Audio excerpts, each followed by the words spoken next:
E o Corinthians vai mesmo contratar 3 medalhões para metade do ano. O vídeo de hoje do canal do Nicola te atualiza sobre esse tema.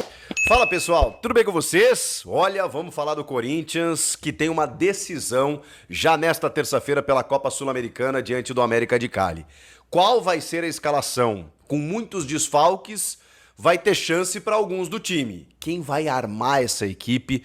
Afinal de contas, o Ramon Dias está sem aquele meia articulador. A gente vai falar de tudo isso nesse vídeo, então chega mais. Eu sou o Chico Garcia, inscreva-se no canal e vamos juntos. Bom, rapaziada, já tô com a minha pranchetinha aqui, ó, pra gente poder escalar esse Corinthians, porque não vai ser fácil montar esse time. Tem derby no final de semana, tem uma gestão física que precisa ser feita, tem muitos desfalques importantes, né? Gustavo Henrique na defesa, Angileri na lateral, Memphis no ataque ou na meia articulação, né? Porque ele pode fazer essa função também. Não tem Garro, não tem Coronado, não tem Hugo Souza.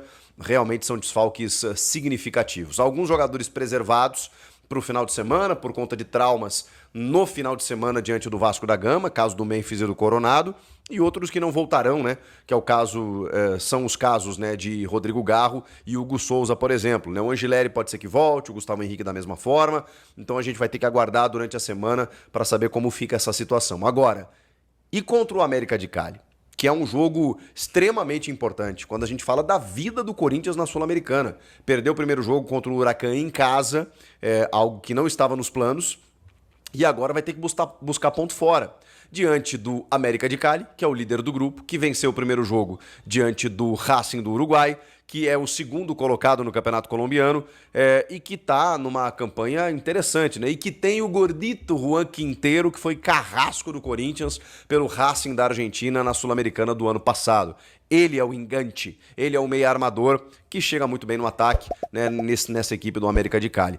Os caras também preservaram jogadores no fim de semana no Campeonato Colombiano, então tá todo mundo descansadinho, na ponta dos cascos para encarar o Corinthians. Não vai ser fácil, gente. Não vai ser fácil e o Corinthians tem se atrapalhado em jogos internacionais, né, sul-americanos.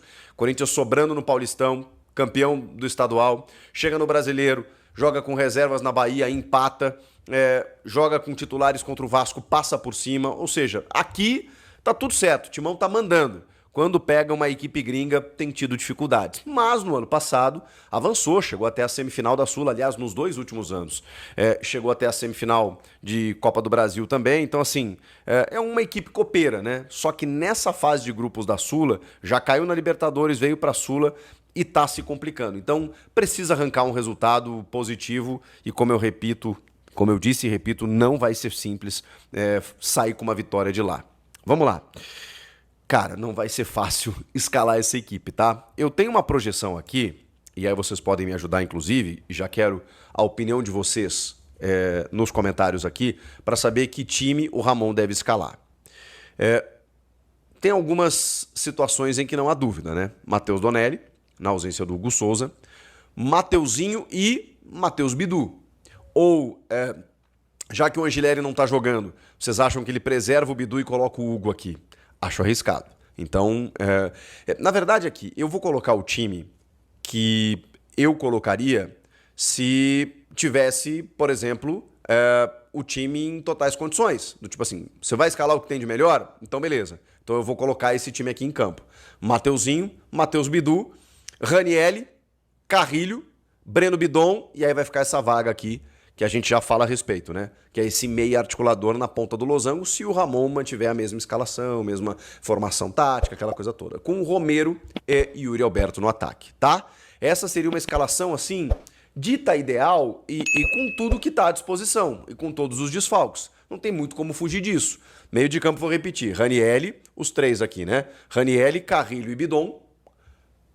Essa aqui é uma incógnita, com Romero e Yuri Alberto no ataque. Tá, mas e aí, como é que fica o banco de reservas? Bom, a gente chega lá, né? Porque vamos tentar montar o time titular primeiro.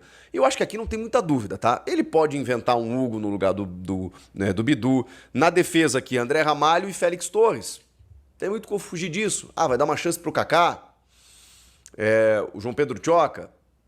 Entendeu? Então, assim, indo com o que tem de melhor.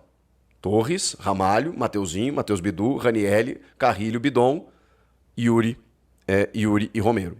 Esse 10 aqui, eu imagino que seja o Thales Magno, que já fez essa função, jogando por dentro. E, na verdade, ele pode ser um 4-3-3 também, né? Ele pode ter esses três aqui, com o Bidon e o Carrilho chegando em linha para armar o time, o Bidon até um pouco mais móvel, e aí você ter o Thales para fazer esse lado esquerdo, com o Romero mais centralizado, o Yuri mais centralizado e o Romero mais à direita. Dá para fazer assim, né? E esse sistema fica meio móvel. O Thales pode cair por dentro, como o Memphis faz. Pode cair pelo lado esquerdo, você tem o Bidon mais livre por aqui, o Carrilho da mesma maneira, né? Então você tem essas possibilidades, tá? Deixa eu só lembrar aqui a situação do Martínez, né? O Martínez está à disposição. Só não sei em que condições físicas, né, o Martínez. Então o Martínez também pode acabar entrando nesse time, tá? Agora, tem uma outra possibilidade, que é desse cara aqui ser justamente Breno Bidon. Pela qualidade técnica que ele tem, pela característica que ele tem de chegar bem à frente, de dar dinâmica no meio-campo. Muita gente entende o Breno Bidon como um potencial substituto do Rodrigo Garro. Então ele pode realmente fazer essa função. Tá, mas e aí quem faria essa volância aqui? Alex Santana, José Martínez, Charles. Ele tem opções para fazer isso, mantendo aquele escopo inicial que é Ranieri e Carrilho. Quer dar um descanso para o Carrilho, que vem mostrando desgaste nos últimos jogos? Aí ele faz aqui Martínez e Alex Santana, por exemplo. Martínez atacando bem pelo lado direito, né, como ele normalmente faz, tendo o Ranieri à frente da defesa. Não tem muito para onde correr, gente. Alguns jogadores ficarão mais desgastados. Então essa gestão física você faz meio que na emergência. Tipo assim, quem é que tá bem? Mas você consegue encarar esse jogo e o derby final de semana, que tem toda a importância por ser Campeonato Brasileiro, por ser rival, por ser adversário, aquela coisa toda, né? Então, você tem que trabalhar com esse jogo pensando no fim de semana, mas ao mesmo tempo tem que tratar esse jogo com carinho, porque o Corinthians pode botar tudo a perder se não vencer esse jogo na Colômbia. Não que esteja já matematicamente eliminado, mas vai ter que fazer uma epopeia para classificar, nem que seja em segundo, para pegar um playoff, para chegar nas oitavas, uma loucura. Então, vencendo hoje, ele dá uma equilibrada na derrota sofrida para o Huracan na primeira rodada. Então, assim, o que vocês acham? Eu acho que é mais ou menos isso, né? Ranieri, Carrilho, Bidon, Thales Magno, Yuri e Romero. Esse seria o meu time, mas tem muitas variações que ele pode fazer aqui. Para segundo tempo, aí é aquela coisa.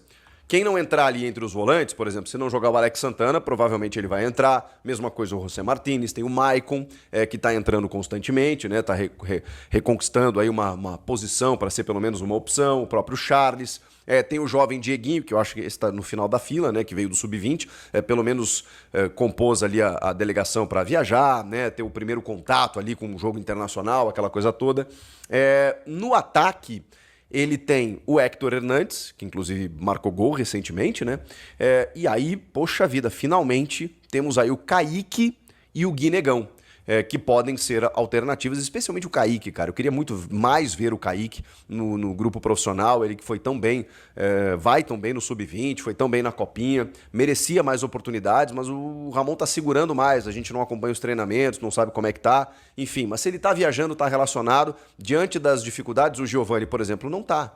E não tem que tá, né, gente? Ele não vai ficar, achei meio absurdo, né, a maneira como ele entrou naquele jogo contra o Barcelona, não sendo relacionado, de repente ele é colocado ali, empilhando atacantes, foi uma medida completamente equivocada. E aí, de novo, não está nas opções aqui, porque realmente já sabem que não vão ficar com ele, né? Mas mostra uma incoerência, pelo menos naquele momento, do Ramon Dias. Enfim, nesse caso, você tem, eu imagino que Romero, Thales e Yuri vão para o jogo. O Thales, se não for, vai ser a primeira opção, né? E depois ele tem aí Héctor Hernandes, Kaique e Guinegão para entrarem no segundo tempo. O que vocês acham que o Ramon deve fazer? É difícil, porque, repito, você tem que cuidar da parte física, você tem que pensar no final de semana, você não tem jogadores importantes, você precisa ganhar o jogo e, ao mesmo tempo, ter uma estrutura interessante para poder bater de frente contra um adversário fora de casa. Ou seja, a vida não tá fácil. Comenta aqui, inscreva-se no canal. Quero fechar o vídeo para falar sobre o Corinthians, repercutindo uma informação do meu amigo Samir Carvalho. Setorista do Corinthians, ele afirma que o Timão está negociando com 3 medalhões. Um zagueiro, um meio-campista e um ponta, para que eles se tornem reforços na metade do ano. Confesso que fiquei surpreso com a notícia e fui confirmar com as minhas fontes, que imaginam que nesse caso sejam diferentes da do Samir. O O que eu ouvi é de que a condição financeira do Corinthians não permite investimentos, nem em atletas livres, muito menos em atletas com a necessidade de aquisição de direitos econômicos, o Corinthians passa por enormes dificuldades financeiras. Segundo essa minha fonte, a imprensa não tem a mínima ideia de quão problemático tem sido gerar e levar o Corinthians adiante com tantas contas a pagar e com uma arrecadação bem menor do que aquela que se imaginava. Até por isso, só devem chegar reforços para substituir atletas negociados. Vamos imaginar que o Bidon seja vendido, operação de 20 milhões de euros. Uma pequena parte dessa grana pode ser reutilizada na contratação de um substituto por Bidon. Yuri Alberto sai, vai jogar na Inglaterra, a gente está supondo alguma negociação para metade do ano. Com uma pequena receita da venda do Yuri Alberto, o Corinthians poderia pensar na contratação de atletas. Mas, se não sair ninguém, o Corinthians assegura, pelo menos essa é a minha fonte importante e próxima ao presidente Augusto Melo, que não existirão reforços. E essa posição é reforçada pelas janelas de janeiro e essa atual. O Corinthians não teve capacidade financeira de buscar contratações. É óbvio que existe o interesse, é óbvio que existe uma movimentação, o Fabinho Soldado e o pessoal do Scout está de olho em alternativas, mas a falta de recursos tem impedido que o Corinthians seja mais presente na janela de contratações. E o fato de o Corinthians ter um time campeão paulista gera internamente a expectativa de que o time é capaz de brigar por outros títulos, mesmo sem outros reforços. Você pensa o quê sobre o tema? Já usa espaço para comentário, só não esquece de deixar like, de se inscrever no canal. E aí, fiel, gostou do giro de notícias do Corinthians? Então já deixa o like, porque isso ajuda demais o canal a crescer. E se inscreva para ficar sempre por dentro de tudo sobre o nosso timão. Não esqueça de ativar o sininho das notificações, porque aqui tem informação todo dia, sempre com as últimas do Corinthians. Eu quero saber a sua opinião. Comenta aí o que você achou das notícias e qual foi a mais impactante, ou se tem algo que você gostaria de ver por aqui. Valeu demais pelo apoio, fiel. Tamo junto. Vai, Corinthians!